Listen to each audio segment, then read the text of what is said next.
Hello students, welcome to my channel. तो जैसा कि आप लोग अपने बीए 4th सेमेस्टर में आ चुके हैं और मैं आपके बीए 4th सेमेस्टर हिस्ट्री की क्लास शुरू कर दी है। और देखिए यहाँ पर एक और बात बता दूं कि आपका जो एग्ज़ाम है वो सेमेस्टर वाइज हो गया है और एनईपी 2020 जो न्यू पॉलिसी आई है, नेशनल एजुकेशन पॉलिसी 2020, उसके अकॉर्डिंग सभी यूनिवर्सिटी का जो सिलेबस है वो सेम है। तो जो भी स्टूडेंट्स इस वर्ष बीए 4 सेमेस्टर में हैं और पढ़ाई कर रहे हैं, कोई भी सब्जेक्ट पढ़ रहे हैं, और फिर जो भी स्टूडेंट्स आएंगे 24, 25, 26, 27 जैसे भी प्रतिवर्ष जो भी नए स्टूडेंट्स आएंगे तो एनईपी 2020 के अकॉर्डिंग भी आपका यही सिलेबस होगा, यही टॉपिक होगा। जो भी सब्जेक्ट आप पढ़ रहे हैं तो सभी सब्जेक्ट की क्लास तो चैनल पे हो रही है, तो आप देखकर पढ़ते रहिएगा। सभी सब्जेक्ट की क्लास हो रही है। तो देखिए हिस्ट्री की क्लास भी मैंने शुरू कर दी है बीए 4 सेमेस्टर की, जिसका टाइटल है हिस्ट्री ऑफ मॉडर्न वर्ल्ड, जिसमें आपको 1453 एडी से 1950 तक इसके मध्य जितनी भी घटनाएं हुई हैं आधुनिक विश्व के इतिहास। देखिए यहाँ पे मिस्टेक से मैंने भारत लिख दी, क्योंकि आपने बीए 3rd सेमेस्टर में आधुनिक भारत का इतिहास पढ़ रखा है तो मिस्टेक हो गया। यहाँ रहेगा आधुनिक विश्व का इतिहास। ओके, बीए 3rd सेमेस्टर में था आधुनिक भारत का इतिहास, थोड़ा सा लिखने में मिस्टेक हो गया। तो आधुनिक विश्व के इतिहास में 1453 ईस्वी से लेकर 1950 ईस्वी तक जितनी भी घटनाएं हुई हैं वो आपको अपने बीए 4 सेमेस्टर में पढ़ना है। और हम आपका यूनिट नंबर 2 आज स्टार्ट कर रहे हैं। यूनिट नंबर 1 पर ऑलरेडी 2 वीडियोस अपलोड कर दी है मैंने। पहली वीडियो पुनर्जागरण के बारे में और दूसरी वीडियो यूरोप में धर्म सुधार आंदोलन और मार्टिन लूथर के उसमें जो भूमिका रही उसके बारे में हमने पूरा पढ़ लिया है, तो आप उसको देख लीजिएगा। अगर आपने नहीं देखा है तो मैं आपको प्लेलिस्ट की लिंक इसी वीडियो के डिस्क्रिप्शन बॉक्स में दे दूंगी। चलिए आज का वीडियो शुरू करते हैं। देखिए सबसे पहले आप ये जानिए कि यूनिट नंबर 2 आपका क्या है। यूनिट नंबर 2 में आपको 2 टॉपिक पढ़ने हैं, 2 क्रांति पढ़नी है। पहली क्रांति है गौरवपूर्ण क्रांति यानी ग्लोरियस रिवॉल्यूशन। गौरवपूर्ण क्रांति जिसे इंग्लैंड की क्रांति के नाम से भी जाना जाता है।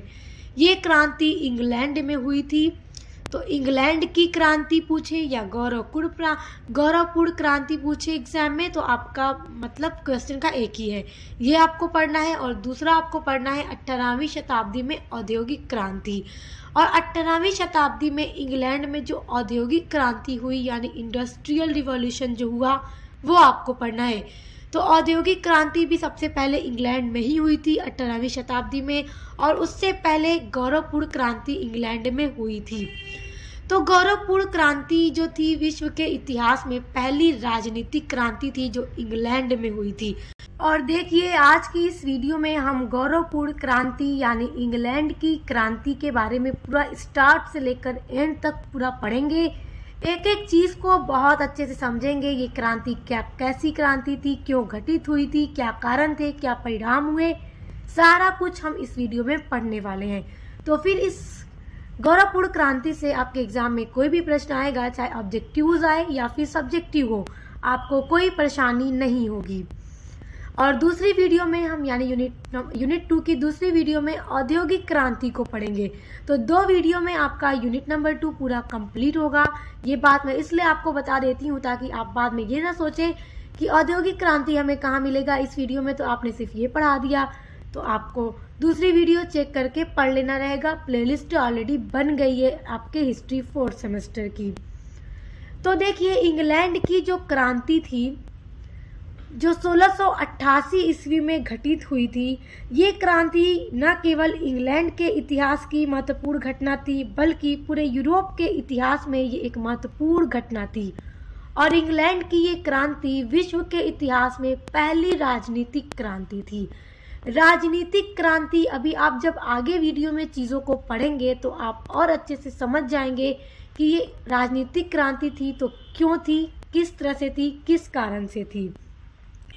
देखिए यूरोप में और इंग्लैंड में ये जो क्रांति हुई थी, तो अगर हम इंग्लैंड की बात करें तो वहाँ पर जो राजनीतिक निरंकुशता थी एवं अत्याचार जो हो रहे थे, सामाजिक तथा आर्थिक असमानता को समाप्त करने के उद्देश्य से हुई थी। और मध्यकाल में यूरोप में जो राजतंत्र था वो पूरी तरह से निरंकुश होता चला जा रहा था। समाज में न्याय और अन्याय के बीच कोई अब भेद नहीं बचा था तथा समाज में आर्थिक और सामाजिक असमानता जो थी अपने चरम पर थी। और इसी व्यवस्था के विरुद्ध यूरोप तथा इंग्लैंड, यानी कि इंग्लैंड में और यूरोप के अन्य देशों में भी क्रांतियां हुई थी, जिसमें आपको पढ़ना है पहले इंग्लैंड की क्रांति, और आपके सिलेबस में अलग और भी देशों की क्रांति हैं तो हम उनको भी पढ़ेंगे। रूस की क्रांति आपको पढ़ना है, अमेरिका की क्रांति पढ़ना है, फ्रांस की क्रांति पढ़ना है, तो हम सारी चीज़ों को पढ़ेंगे। तो देखिए, इंग्लैंड की क्रांति जो 1688 ईस्वी में हुई थी, संपूर्ण विश्व के इतिहास में इंग्लैंड की जो क्रांति थी वो एक राजनीतिक क्रांति थी, जो अभी मैंने आपको बताया। आगे आप पढ़ेंगे तो आपको और अच्छे से समझ में आ जाएगा। देखिए, जो इंग्लैंड की ये क्रांति हुई थी, इसका जो सबसे मुख्य कारण था वो ये था कि जनता जो थी राजा के अत्याचारों एवं कठोर धार्मिक अनुशासन से अब उब चुकी थी। वहां का जो शासन था पूरी तरह से निरंकुश होता चला जा रहा था। निरंकुश शासन का मतलब होता है कि जो वहां की सरकार थी, जो वहां का राजा था, निरंकुश का मतलब होता है कि जो जब चाहे जितने चाहे कर को बढ़ा दे, जब चाहे जनता पर ज्यादा से ज्यादा कर थोप दे, और जब जैसा चाहे नया कानून बना दे, चाहे फिर वो जनता के लिए सही हो या ना हो। बस ऐसे जो शासक होते हैं उनको निरंकुश शासक कहा जाता है। तो इंग्लैंड में उस टाइम जो शासन व्यवस्था थी वो बहुत ज्यादा राजा जो थे निरंकुश थे, और वहां की जो जनता थी राजा के अत्याचार और कठोर जो भी धार्मिक अनुशासन थे उससे असंतुष्ट हो चुकी थी। और इंग्लैंड की क्रांति का मूल जो कारण था, सबसे मूल कारण जो था, राजा और संसद के मध्य सत्ता संघर्ष था। अब आप सोच रहे होंगे कि राजा और संसद के मध्य सत्ता संघर्ष का क्या मतलब। तो संसद के बारे में भी अभी मैं आपको बताऊंगी तो आप अच्छे से समझ जाएंगे आगे। अभी मैं इसके बारे में आपको एकदम अच्छे से समझाऊंगी।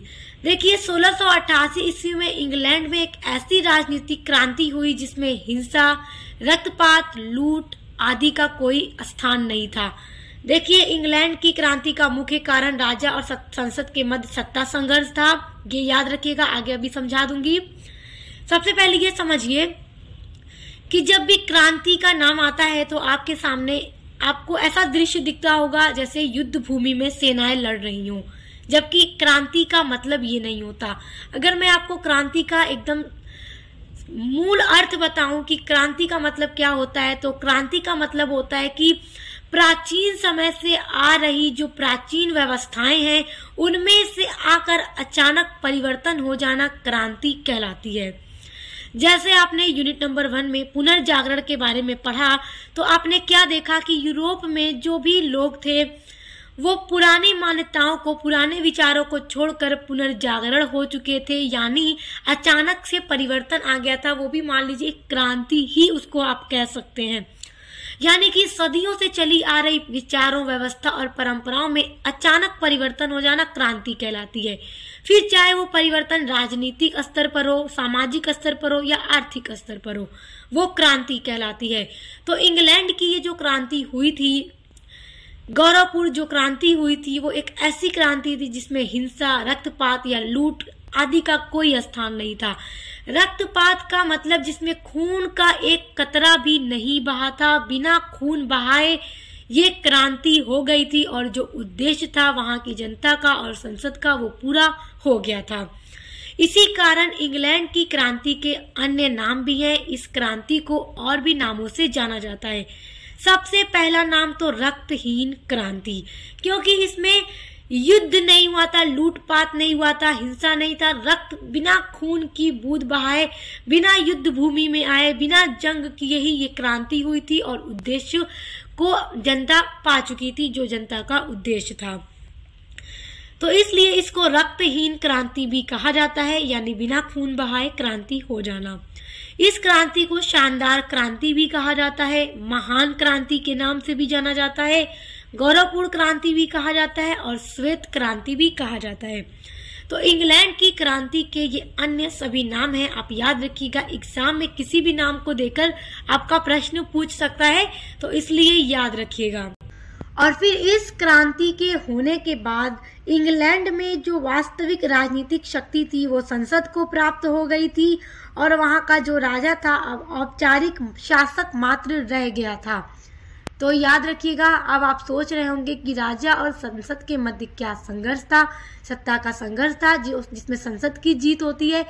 तो आइए अब इनके बारे में समझते हैं और इस क्रांति की पूरी पृष्ठभूमि को समझते हैं कि आखिर ये क्रांति का रूप कैसे धारण करती है। और ये क्रांति 1688 ईस्वी में हुई थी, लेकिन इस क्रांति का जो आधार था, जो पृष्ठभूमि थी, वो पहले से ही बनना शुरू हो गई थी और 1688 ईस्वी में ये क्रांति जाकर घटित होती है। तो कैसे इस क्रांति का आधार बनता चला गया था स्टार्ट से लेकर, आइए इस क्रांति की पूरी पृष्ठभूमि को समझते हैं। देखिए, क्रांति की पृष्ठभूमि समझिए। सबसे पहले मैं आपको ये बता देती हूँ कि ये क्रांति किस शासक यानी किस राजा के समय में हुई थी।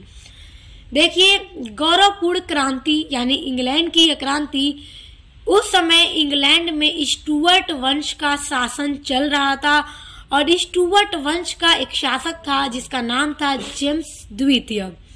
तो जेम्स द्वितीय के शासन काल में ये क्रांति 1688 में घटित हुई थी। देखिए, 1685 में जेम्स द्वितीय राजा बनता है और 1688 में यानी इसके राजा बनने के 3 वर्षों बाद ये क्रांति घटित हुई थी। तो मात्र ये 3 वर्षों तक ही शासन करता है। तो जेम्स द्वितीय के समय में ये क्रांति हुई थी और जेम्स द्वितीय 1685 में राजा बनता है और 3 वर्ष बाद ठीक 1688 में क्रांति घटित हुई थी।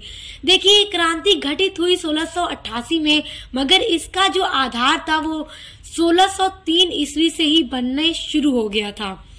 पहले समझिए, देखिए, संसद मुख्य कारण क्या था इस क्रांति के होने का? राजा तथा संसद के मध्य सत्ता संघर्ष।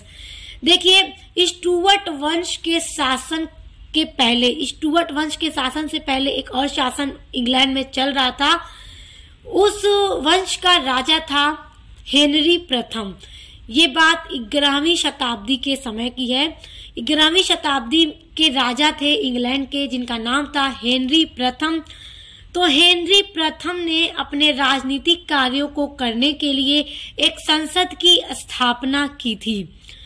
तो हेनरी प्रथम ने सोचा कि अपने राजनीतिक कार्य को जो भी मैं करूंगा, जो भी मुझे फैसले लेने हो अपने जनता के लिए या कर भी कितने लगाने हैं, सैनिक जो भी सेना में भर्ती करने हैं, तो इन सभी चीजों के बारे में पूरा राज चलाने के लिए यदि हेनरी प्रथम इस राजा को किसी परामर्श की आवश्यकता थी, तो इसलिए इस राजा ने संसद की स्थापना की थी।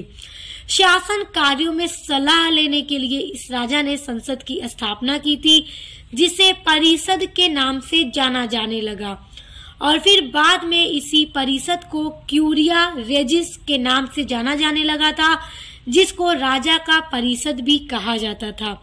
जब राजा हेनरी प्रथम ने संसद की स्थापना की थी, तब इस संसद का नाम संसद नहीं था, परिषद था, जिसे क्यूरिया रेजिस के नाम से जाना जाता था। और राजा हेनरी को जब भी अपने शासन के कार्यों में सलाह लेना होता था, तो वो संसद का अधिवेशन बुलाता था। संसद जो था उसको बुलाने का कार्य राजा का होता था। राजा जब चाहे परामर्श लेना तभी संसद को बुलाएगा। यदि राजा को परामर्श की आवश्यकता नहीं है तो संसद कुछ नहीं कर सकती थी, क्योंकि जब राजा संसद को बुलाएगा, अधिवेशन बुलाएगा संसद का, तभी संसद आएगी और राजा को सलाह देगी कि आपको क्या कार्य करना चाहिए। तो हेनरी प्रथम संसद से ही सलाह लिया करता था। उसके बाद हेनरी थर्ड एक शासक आता है जिसका नाम था हेनरी थर्ड। हेनरी प्रथम के बाद हेनरी थर्ड एक शासक आता है जिसने इस परिषद का नाम बदलकर संसद कर दिया। तो देखिए, ये राजा भी जो भी थे, जब भी अपने शासन कार्यों में सलाह की आवश्यकता पड़ती थी, परामर्श लेना होता था, तो संसद का अधिवेशन बुलाया करते थे और संसद से सलाह लिया करते थे। अब राजा को सलाह पसंद आए तो वो करे, अन्यथा नहीं, और जब राजा चाहेगा तभी संसद आकर अपने सलाह को देगी, अन्यथा नहीं दे सकती। तो यही कारण था कि जब आगे दूसरा वंश शुरू होता है, स्टुअर्ट वंश जब शुरू होता है, तो आने वाले इन वंशों के शासकों को संसद का हस्तक्षेप पसंद नहीं था कि संसद हमारे बीच में कुछ बोले। हम राजा हैं, हम जो चाहेंगे वो करेंगे, हमें संसद की सलाह की आवश्यकता नहीं है। इसी कारण शासकों और संसद के मध्य संघर्ष की स्थापना हो गई और यहीं से क्रांति जो थी, इंग्लैंड की क्रांति, उसकी पृष्ठभूमि बनना तैयार हो जाती है, उसका आधार बनना तैयार हो जाता है। आइए अब हम अच्छे से समझते हैं कि कहां से संसद तथा शासक के मध्य सत्ता का संघर्ष की शुरुआत हुई, क्योंकि यहाँ तक तो आपने देखा कि हेनरी प्रथम ने ही शासन कार्यों में सलाह लेने के लिए संसद की स्थापना की, फिर हेनरी थर्ड ने आकर इस परिषद का नाम बदलकर संसद कर दिया था। अब देखिए कहां से शुरू होता है संसद तथा शासक में सत्ता संघर्ष। अब यहाँ से आपने एकदम अच्छे से समझना है, कहानी की तरह चीज़ों को समझकर याद रखेंगे तो थोड़ा भी मुश्किल नहीं है, चीज़ें बहुत आसान है। बस आपको याद रखना है कि ये शासक आया, इसको संसद का हस्तक्षेप पसंद नहीं था। अब देखिए अब इंग्लैंड में स्टुअर्ट वंश का शासक है। आप समझिए कहानी की तरह कि अब इंग्लैंड में स्टुअर्ट वंश का शासक है और स्टुअर्ट वंश का जो शासक है वो है जेम्स प्रथम। जेम्स प्रथम 1603 में शासक बनता है और 1625 ईस्वी तक शासन करता है। तो जब जेम्स प्रथम राजा बनता है इंग्लैंड का, जो स्टुअर्ट वंश का शासक है, तो उसको अब संसद का हस्तक्षेप नहीं पसंद है। देखो अब संसद भी कुछ नहीं कर सकती थी कि अगर राजा अधिवेशन नहीं बुला रहा है तो संसद नहीं कुछ कर सकती थी, क्योंकि राजा को जब संसद से परामर्श लेना होगा तो राजा क्या करेगा, संसद का अधिवेशन बुलाएगा, संसद से अपने राजनीतिक कार्यों में सलाह लेगा, तो संसद उसको बताएगी। देखो सलाह लेने का मतलब ये था कि जो जनता है, जनता से टैक्स जो कर लिया जाता था, तो संसद यदि क्या करती थी कि जो जनता थी उसके हक में कार्य करती थी। यदि राजाओं के द्वारा कर को बढ़ा दिया जाता था तो संसद उन कर को कम करा दिया करती थी कि जनता पर इतना कर मत लगाओ। तो अब जब स्टुअर्ट वंश के शासक आते हैं, जेम्स प्रथम आता है, तो 1603 से ही शासक तथा संसद के मध्य सत्ता संघर्ष शुरू होता है, क्योंकि जेम्स प्रथम अपने शासन काल में कोई अधिवेशन नहीं बुलाता है संसद का। लगभग 10 वर्षों तक ये शासन अगर करता है तो कोई भी अधिवेशन नहीं बुलाता है, और ये बात संसद को बिल्कुल भी पसंद नहीं आती है कि राजा संसद का अधिवेशन न बुलाए, राजनीतिक कार्यों में संसद की सलाह या परामर्श न ले, क्योंकि जेम्स प्रथम को पसंद नहीं था कि संसद आए और मेरे राजनीतिक कार्यों में हस्तक्षेप डाले। मैं राजा हूं, मैं जो चाहूं रूल बनाऊं, जो चाहूं अपनी जनता से जितना चाहूं कर लूं, ये कौन होती है कम कराने वाली। मतलब जेम्स प्रथम को ऐसा लगता था, इसलिए संसद का कोई अधिवेशन नहीं बुलाता है। उसके बाद जब 1625 में जेम्स प्रथम की मृत्यु हो जाती है, तो जेम्स प्रथम का बेटा चार्ल्स प्रथम शासक बनता है। तो चार्ल्स प्रथम 1625 में अपने पिता जेम्स प्रथम की मृत्यु के बाद इंग्लैंड की गद्दी पे बैठता है और 1649 ईस्वी तक ये शासन करता है। अब देखो जैसा कि चार्ल्स प्रथम भी ठीक अपने पिता के बताए हुए रास्ते पे चल रहा था, जिस तरह इसके पिता जेम्स प्रथम ने संसद का कोई अधिवेशन नहीं बुलाया, संसद को कुछ नहीं समझता था, संसद को भंग कर दी थी, ठीक उसी तरह चार्ल्स प्रथम भी कर रहा था। लेकिन इसके आगे क्या मजबूरी आ पड़ती है कि इसको संसद का अधिवेशन अपने शासन काल में बुलाना पड़ जाता है, क्योंकि उस समय जब ये शासक बनता है 1625 ईस्वी में, उस समय इंग्लैंड का स्पेन के साथ संघर्ष चल रहा था और चार्ल्स प्रथम को इसी कारण संसद का अधिवेशन बुलाना पड़ता है। तो ये अपने शासनकाल में संसद का 3 अधिवेशन बुलाता है। पहला अधिवेशन चार्ल्स प्रथम जिस समय राजा बनता है इंग्लैंड का, उसी वर्ष बुलाता है। पहला अधिवेशन वो 1625 ईस्वी में बुलाता है, दूसरा अधिवेशन ये 1626 ईस्वी में बुलाता है और तीसरा अधिवेशन ये 1628 ईस्वी में बुलाता है। तो आप इन सभी वर्षों को याद रखिएगा और एग्जाम में जब आपके क्वेश्चन आएगा तो आप ये सब कुछ लिखिएगा। देखिए, तो 3 अधिवेशन बुलाता है, तो संसद अब देख रही थी कि ये जब से स्टुअर्ट वंश का शासक चल रहा है तब से संसद की कोई वैल्यू नहीं है, संसद से परामर्श राजा नहीं लेते, संसद के हस्तक्षेप को पसंद नहीं करते। इसलिए संसद क्या करती है कि जब तीसरा अधिवेशन चार्ल्स प्रथम द्वारा बुलाया जाता है संसद का 1628 ईस्वी में, तब तीसरे अधिवेशन के दौरान संसद के द्वारा चार्ल्स प्रथम को एक अधिकार पत्र सौंपा जाता है और उस अधिकार पत्र में संसद द्वारा निम्नलिखित मांग रहती है। यानी कि अब संसद देख रही थी कि ये राजा लोग हमें तो कुछ समझ नहीं रहे, इसलिए तीसरे अधिवेशन में संसद क्या करती है, राजा को एक अधिकार पत्र देती है और उसमें कुछ मांगे करती है। और वो क्या मांग करती है, यहाँ पे संसद मांग कर रही है राजा से, चार्ल्स प्रथम से।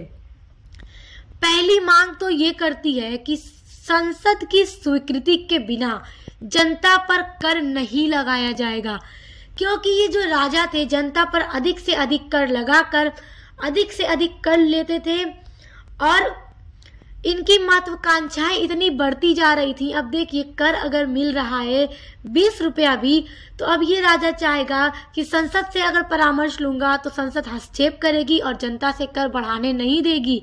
तो इसलिए संसद का हस्तक्षेप पसंद नहीं करते थे और कर 20 के बजाय बढ़ा कर 100 रुपया, 100 से ज्यादा कर दें तो बताइए जनता किस तरह से कर को देती। इसलिए संसद ये मांग करती है तीसरे अधिवेशन के दौरान कि संसद की बिना इजाजत लिए जनता पर कोई कर नहीं लगाया जाएगा।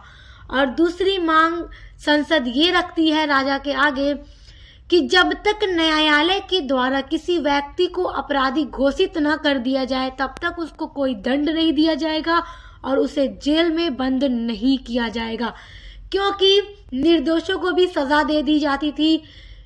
न्याय और अन्याय में मतभेद जो था वो समाप्त हो चुका था। तो इसलिए संसद कुछ इस तरह की मांगे राजा के आगे करती है। अब देखो, चार्ल्स प्रथम तो मजबूर होकर अधिवेशन बुला रहा था, तो वो ऊपर से इन मांगों पर हामी तो भर देता है कि ठीक है, वो पेपर पे साइन वगैरह तो कर देता है, मगर उसने दिल से इस मांगों को स्वीकार नहीं किया था। उसके मन में तो यही था कि ऊपर से मैं कह देता हूँ कि ठीक है, अंदर से मैं इन बातों को नहीं मानूंगा। संसद कौन होती है मेरे बीच में बोलने वाली, मैं राजा हूँ, मैं जो चाहूं करूं।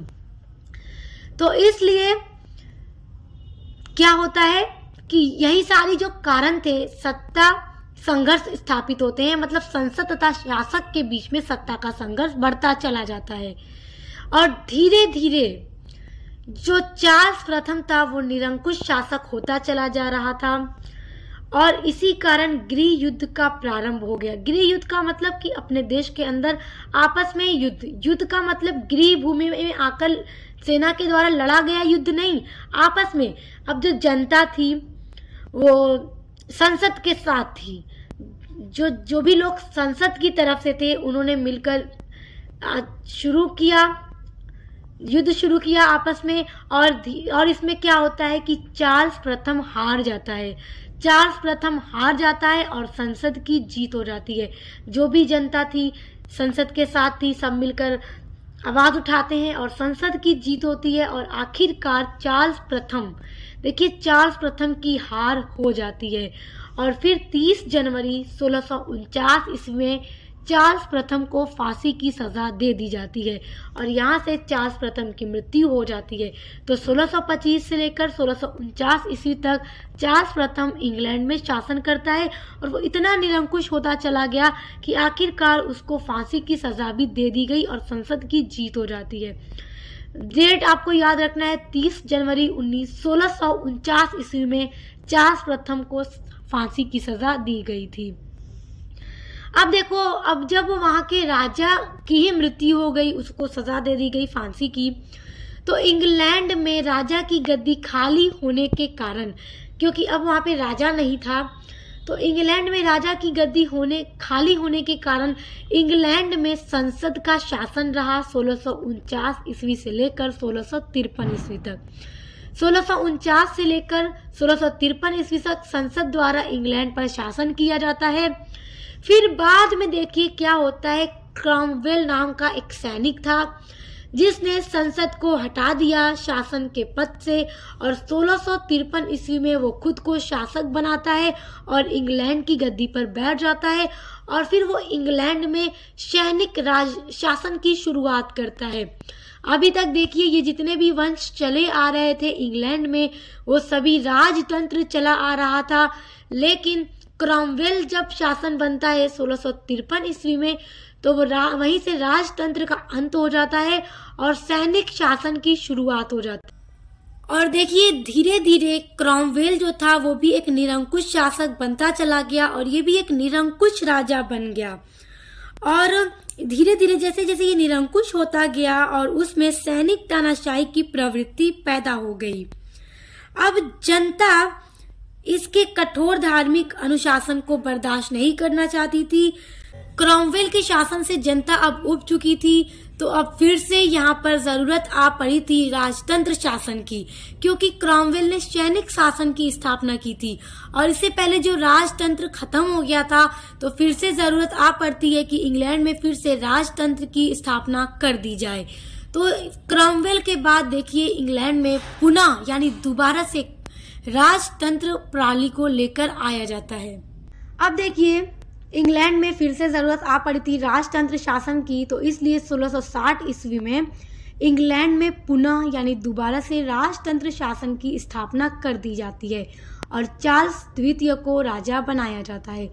तो चार्ल्स द्वितीय 1660 ईस्वी से 1685 ईस्वी तक शासन करता है। फिर 1685 ईस्वी में चार्ल्स सेकंड की मृत्यु हो जाती है, तो उसका उत्तराधिकारी जेम्स द्वितीय शासक बनता है। देखते रहिएगा कि चार्ल्स सेकंड की मृत्यु हो गई। 1660 से लेकर 1685 तक इसने शासन किया। 1685 में चार्ल्स द्वितीय की मृत्यु हो गई। फिर इसके बाद इसका उत्तराधिकारी जेम्स द्वितीय 1685 ईस्वी में शासक बनता है। जेम्स द्वितीय भी एक निरंकुश एवं स्वेच्छाधारी शासक था। निरंकुश शासक का मतलब जो ये भी संसद का हस्तक्षेप पसंद नहीं करता था अपने राजनीतिक कार्यों में, और ये एक निरंकुश शासक था जो नए नए अपने हिसाब से रूल बनाता था। और देखिए इसने खूनी न्यायालय की भी स्थापना की थी, यानी कि निर्दोष जो अपराधी नहीं होते थे उनको भी सजा दी जाती थी।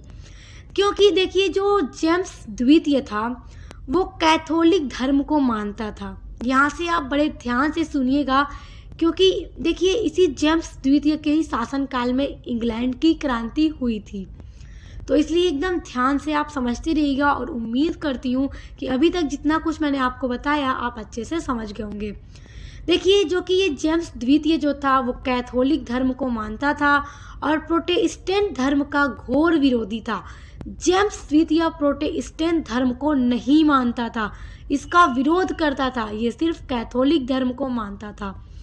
और इसके जब उस समय इंग्लैंड में जितने भी लोग कैथोलिक धर्म को मानने वाले थे, यानी जो भी जनता कैथोलिक धर्म को मानती थी, तो उनमें और प्रोटेस्टेंट धर्म को मानने वाली जनता, इन दोनों के बीच में ये बड़ा भेदभाव करता था। जो प्रोटेस्टेंट धर्म के लोग होते थे उनको नौकरी यानी सरकारी पद नहीं देता था, इनको दो नज़र देखता था, यहाँ तक कि इनको बिना सजा के भी, बिना गलती के भी सजा दे देता था। मतलब कोई इतना दो तरह से, यानी कि धर्म को लेकर ये अन्याय करता था प्रोटेस्टेंट धर्म वालों के साथ। तो देखिए जेम्स द्वितीय जो था उसकी दो पत्नी थी। इसकी जो पहली पत्नी थी वो प्रोटेस्टेंट धर्म को मानती थी और दूसरी पत्नी जो थी वो कैथोलिक धर्म को मानती थी और दूसरी पत्नी भी प्रोटेस्टेंट धर्म की विरोधी थी। तो पहली पत्नी प्रोटेस्टेंट धर्म को मानती थी, जिसकी एक बेटी थी मेरी, जिसका नाम था, मतलब पहली पत्नी की बेटी थी मेरी, यानी ये जेम्स द्वितीय की ही बेटी है। तो देखिए जो मेरी थी, पहली पत्नी की बेटी थी जो प्रोटेस्टेंट धर्म को मानती थी, तो अपनी माँ के साथ ये पली बड़ी थी। इसकी माँ ने इसका लालन पालन प्रोटेस्टेंट धर्म के अकॉर्डिंग किया था। तो मेरी भी प्रोटेस्टेंट धर्म को ही मानती थी और मेरी की शादी हुई थी हारलैंड के राजकुमार विलियम के साथ। देखिए विलियम जो था वो जेम्स द्वितीय का दामाद था और विलियम भी प्रोटेस्टेंट धर्म को ही मानता था। और जो दूसरी पत्नी थी जो कैथोलिक धर्म को मानती थी, इसकी कोई संतान नहीं थी, यानी इसकी कोई संतान नहीं थी।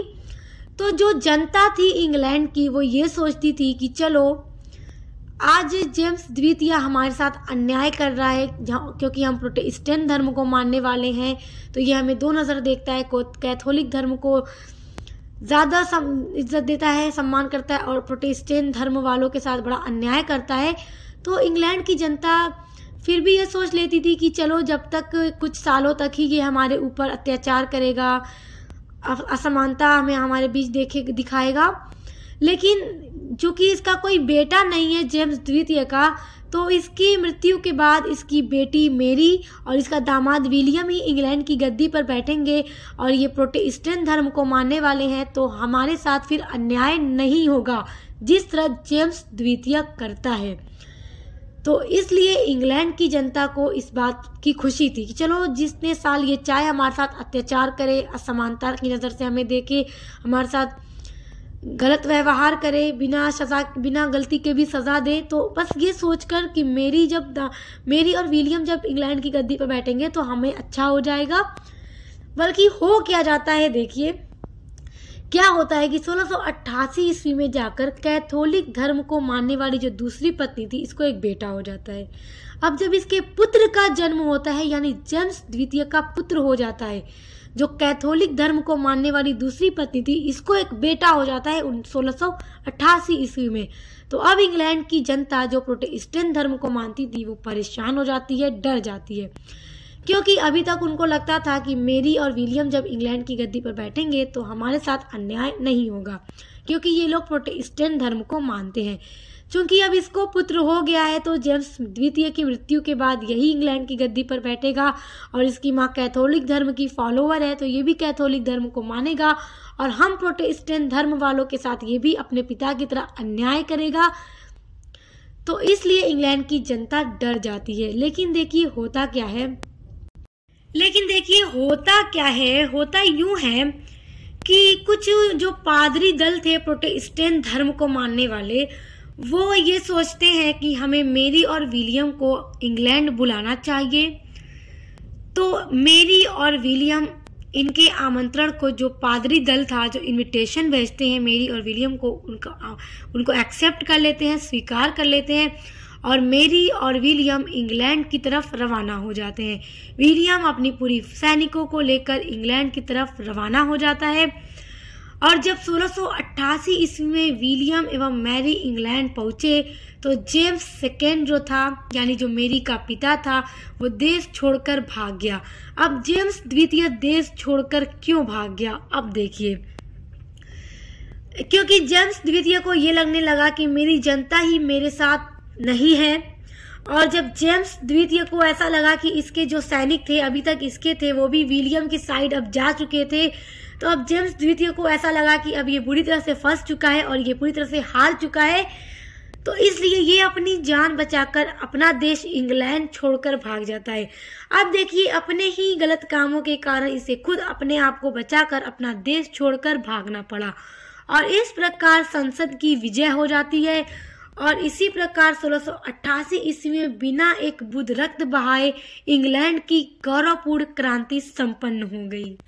तो देखिए इंग्लैंड की ये जो गौरवपूर्ण क्रांति है, इसकी पृष्ठभूमि इंग्लैंड की ही प्राचीन व्यवस्था से तैयार हो रही थी, और जेम्स द्वितीय के समय में आकर 1688 ईस्वी में ये क्रांति घटित हो गई।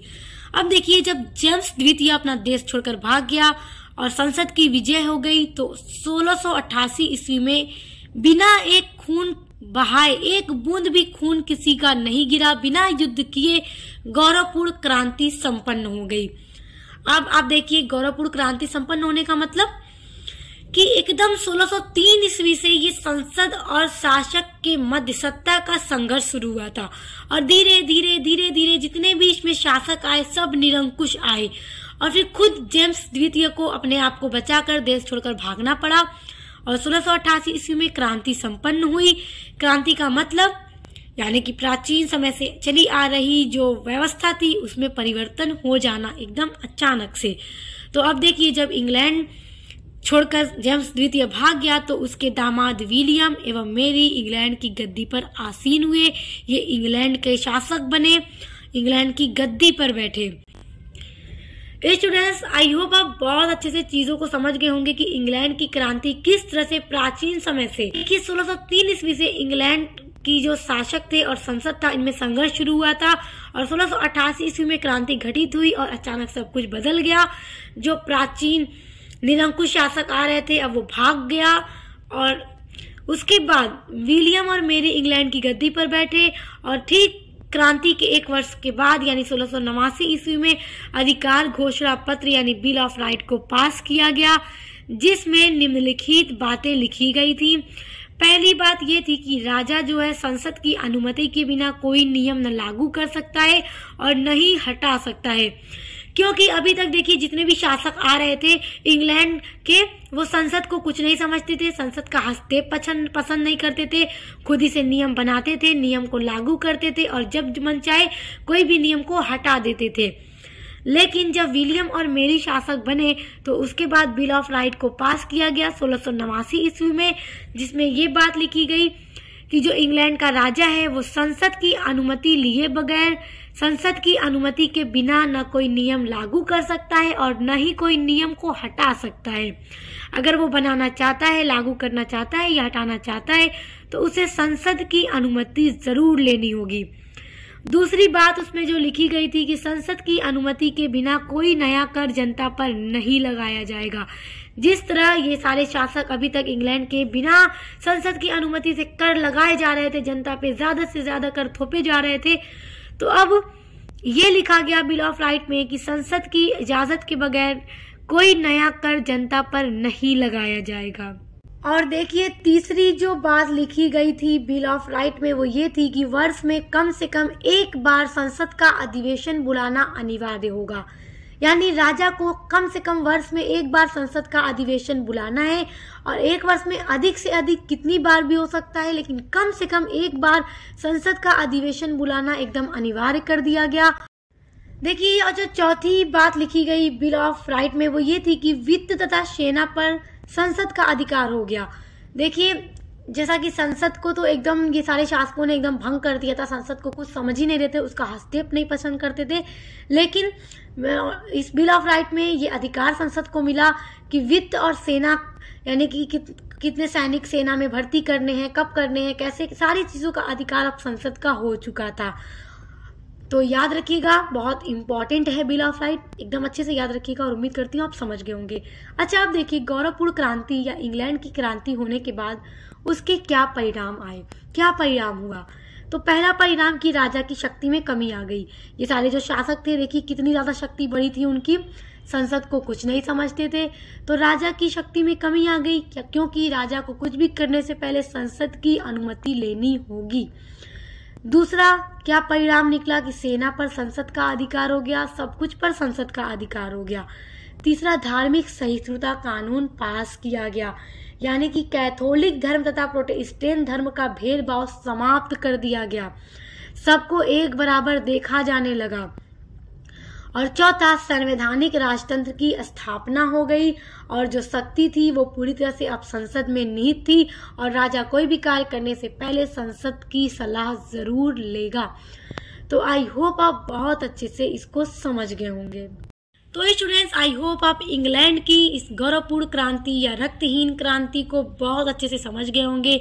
ये क्रांति किस तरह से घटित हुई, कैसे कैसे इसकी पृष्ठभूमि तैयार होती चली जा रही थी और 1688 ईस्वी में आकर ये घटित हो जाती है। तो आई होप आप सब कुछ बहुत अच्छे से समझ गए होंगे। समझ गए तो वीडियो को लाइक कमेंट शेयर ज़रूर कीजिएगा और इसी तरह से आपकी वीडियोस लगातार आती रहेंगी। तो अच्छे से पढ़ाई कीजिए। Best of luck. आप मिलते हैं नेक्स्ट वीडियो के साथ।